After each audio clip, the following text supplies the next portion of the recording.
Maggi తర్వాత చాలా ఈజీగా, క్విక్‌గా, టేస్టీగా చేసుకునే రెసిపీ ఇంకేదైనా ఉందంటే అది ఎగ్ ఫ్రైయేనండి. దీన్నే కొంతమంది కోడిగుడ్డు ఉక్కిరి అంటారు, కోడిగుడ్డు పుల్టా అంటారు, కోడిగుడ్డు పొరట అంటారు. మా చిన్నప్పుడైతే కోడిగుడ్డు ఉక్కిరి అనేవాళ్ళమండి.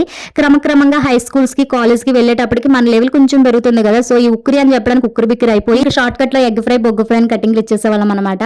సో, ఈ ఎగ్స్ కర్రీ తోటి నాకొక చిన్న మెమరీ ఉందండి. నా చిన్నప్పుడు నేను ఎగ్స్ తినేదాన్ని గాదు. సో, అలాంటప్పుడు మా అమ్మ ఎగ్ కర్రీ చేసినా, ఎగ్ పులుసు చేసినా నాకు సెపరేట్‌గా ఎగ్ ఫ్రై చేస్తావా లేదా అని అలిగి కూర్చునేదాన్ని.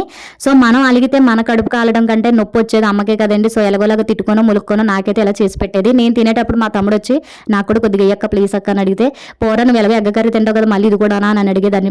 పూర్తిగా నేను తినేదాన్ని అంటే కాదు, సగం కింద పైన వదిలేసేదాన్ని. అప్పుడు మా అమ్మ తిట్టేదనమాట.